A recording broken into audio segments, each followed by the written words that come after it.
जिंदगी में बड़ा तभी कुछ कर पाओगे जब अर्निंग पर नहीं लर्निंग पर ध्यान लगाओगे। जो पानी से नहाएगा वो सिर्फ और सिर्फ लिबास बदल सकता है। जो पानी से नहाएगा वो सिर्फ और सिर्फ लिबास बदल सकता है। जो पसीने से नहाएगा दोस्तों वो पूरी दुनिया का इतिहास बदल सकता है। पूरी दुनिया का इतिहास बदल सकता है।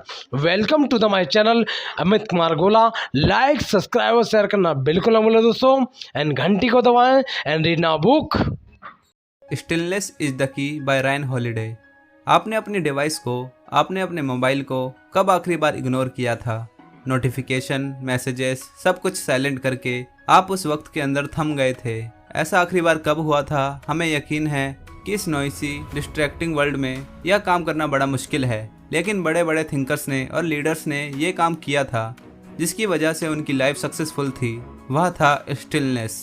उन सभी ने स्टिलनेस को प्रैक्टिस किया था। दुनिया के जितने भी world class artist, player, leaders, authors और क्रिएटिव पर्सन हैं, उन सब में एक चीज़ कॉमन है जिसे दुनिया के अलग अलग रिलीजन अलग अलग नाम से जानते हैं, लेकिन उन सब का एक ही मतलब है जिसे रायन हॉलिडे स्टिलनेस कहते हैं। स्टिलनेस का मतलब खराब से खराब और अच्छे से अच्छे सिचुएशन में भी अपने मन को स्थिर रखने की कला है। स्टिलनेस की हम सबको ज़रूरत है, लेकिन जो लोग कुछ अलग करना चाहते हैं, जो लोग रिमार्केबल वर्क प्रोड्यूस करना चाहते हैं, जिसे लाइफ डिफ़ॉल्ट मोड पर नहीं लाइफ डिजाइन करके जीनी हो, उनके लिए स्टिलनेस सबसे ज़्यादा इम्पोर्टेंट है।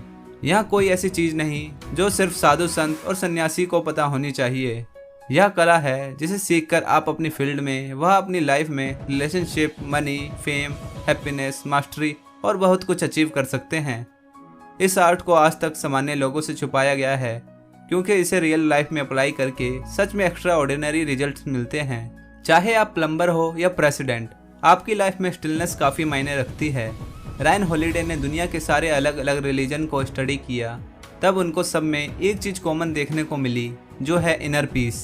सभी रिलीजन में स्टिलनेस को ही हैप्पी, मीनिंगफुल लाइफ की की माना गया है। आखिरकार सभी रिलीजन हमें शांति की ओर ले जाने को ही कहते हैं।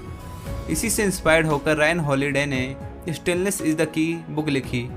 रायन कहते हैं कि अभी हम एक ऐसी नॉइजी वर्ल्ड में जी रहे हैं जहां पर हर एक चीज़ हर वक्त हमारा अटेंशन चाहती है। मैसेजेस, नोटिफिकेशन और न्यूज़ से हम जरा भी दूर नहीं हैं। आज हमें कोई भी चीज़ जब चाहे तब डिस्टर्ब कर सकती है। हर वक्त आर्ग्यूमेंट और अपडेट्स हमारे आसपास ही घूमते रहते हैं। हिस्ट्री कहती है कि अपने माइंड को कंट्रोल करके अपने अंदर पीस बनाए रखना, अपने इमोशन पर कंट्रोल पाना एक्सट्रीमली एक डिफ़िकल्ट टास्क है। मास्टर्स का मानना है कि डेडिकेशन और इंस्ट्रक्शन के जरिए धीरे धीरे हम स्टिलनेस को पा सकते हैं। ऑथर कहते हैं कि मेडिटेशन के अलावा भी कई सारी डे टू डे एक्टिविटीज़ है जिससे हम स्टिलनेस को अचीव कर सकते हैं। इसलिए हम कुछ ऐसे प्रिंसिपल को जानेंगे जिसके द्वारा हम स्टिलनेस के कुछ न कुछ करीब तो पहुंच ही जाएंगे। Manage your inputs. 1990 में वैज्ञानिकों ने CNN इफेक्ट को जाना।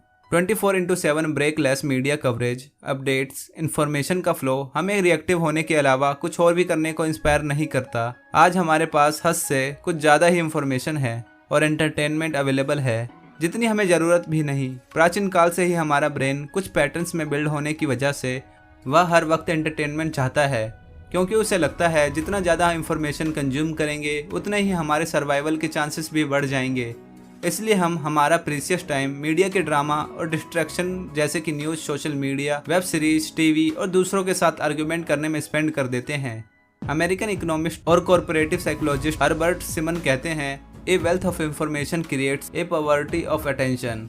इस बात को शायद आप मानोगे नहीं, लेकिन गूगल पर आपके पास इंफॉर्मेशन की वाइड वैरायटी मौजूद है। इसकी वजह से आप में से अभी कुछ लोग इस वीडियो को देखने के साथ साथ कुछ न्यूज़ भी सुन रहे होंगे, या फिर इससे कुछ अच्छे वीडियो की तलाश में होंगे, स्क्रॉलिंग कर रहे होंगे, फिर उस वीडियो को देखते वक्त भी यही एक्टिविटी करेंगे। आखिर में काफ़ी सारी इंफॉर्मेटिव वीडियो देखने के बावजूद भी उन्हें अच्छा महसूस नहीं होगा, क्योंकि उन्होंने अपने माइंड को स्टिल रख के कोई एक काम करने के लिए ट्रेन नहीं किया है। इस प्रॉब्लम के सोल्यूशन के लिए 4 आवर वीक के ऑथर टिम फेरिस ने एक सोल्यूशन दिया है, जिसे वह लो इन्फॉर्मेशन डाइट कहते हैं। लो इन्फॉर्मेशन डाइट का मतलब माइंड के लिए उपवास। इंटरनेट की वजह से हमारा डेली मीडिया कंजप्शन काफ़ी ज़्यादा बढ़ गया है, जिसमें अनहेल्दी चीज़ें जैसे कॉमन न्यूज़, चटपटी खबरें, दूसरों के पर्सनल लाइफ की बातें, ऐसी चीज़ बताई जाती है, जिससे थोड़ा गहरा सोचने पर पता चलेगा उस इंफॉर्मेशन को पाने से आपको कुछ भी फ़र्क नहीं पड़ा। अभी लोग अपनी बॉडी को फिट रखने के लिए जिम जाने लगे हैं, ग्रीन टी पीने लगे हैं, अपनी डाइट पर भी ध्यान देने लगे हैं। यानी कि उनके बॉडी में क्या जाएगा इस पर उनका पूरा कंट्रोल है, लेकिन उनके माइंड में क्या जाएगा इस पर उनका कुछ भी कंट्रोल नहीं है। क्योंकि आप इस स्क्रीन में देख रहे हो, उस स्क्रीन से किसी को भी मैनिपुलेट किया जा सकता है। अभी हम एक ऐसे समय में जी रहे हैं जहां न्यूक्लियर वेपन से ज़्यादा खतरा इस स्क्रीन से है, क्योंकि इसी से लोगों को हंसाया जाता है, रुलाया जाता है, अच्छा महसूस कराया जाता है, बहुत ही आसानी से किसी के खिलाफ भी भड़काया जा सकता है।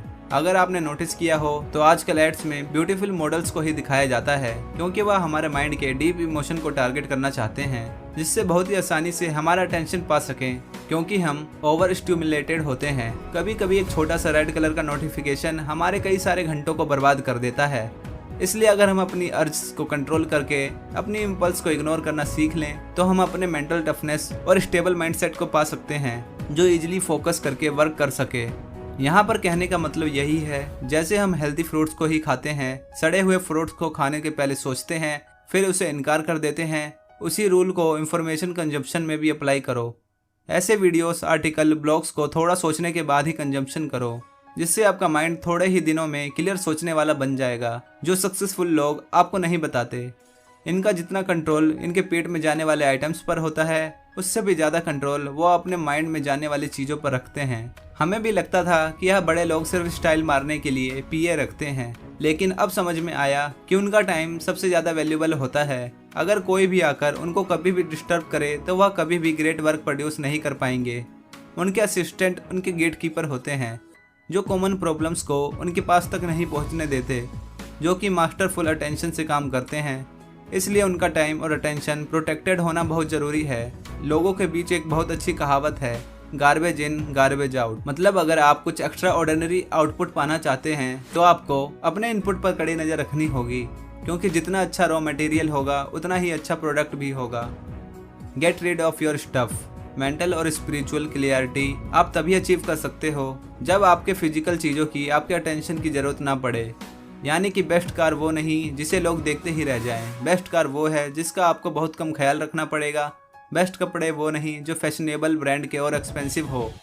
बेस्ट कपड़े वह हैं जो आपके लिए सबसे ज़्यादा कंफर्टेबल हों। कई बार लोग अपने कंफर्ट के लिए महंगी चीज़ें खरीद लेते हैं, बाद में उन चीज़ों का ख्याल रखना ही उनका हेडेक बन जाता है। अपने सराउंडिंग पर कंप्लीट कंट्रोल किए बिना आप स्टिलनेस को अचीव नहीं कर सकते। यानी कि जितनी ज़्यादा चीज़ें आपके पास होंगी उतना ही ज़्यादा टाइम उसका ख्याल रखने में जाएगा। इसलिए चाइनीज़ फिलोसोफर शुनजी कहते हैं कि एक समझदार इंसान चीज़ों को गुलाम बनाता है, वहीं एक बेवकूफ़ इंसान चीज़ों का गुलाम बन जाता है। Build a routine. कुछ लोगों के लिए सुबह उठते ही एंडलेस क्वेश्चन शुरू हो जाते हैं। कितने बजे उठना है, क्या खाना है, क्या पहनना है, कौन सा काम पहले करना है।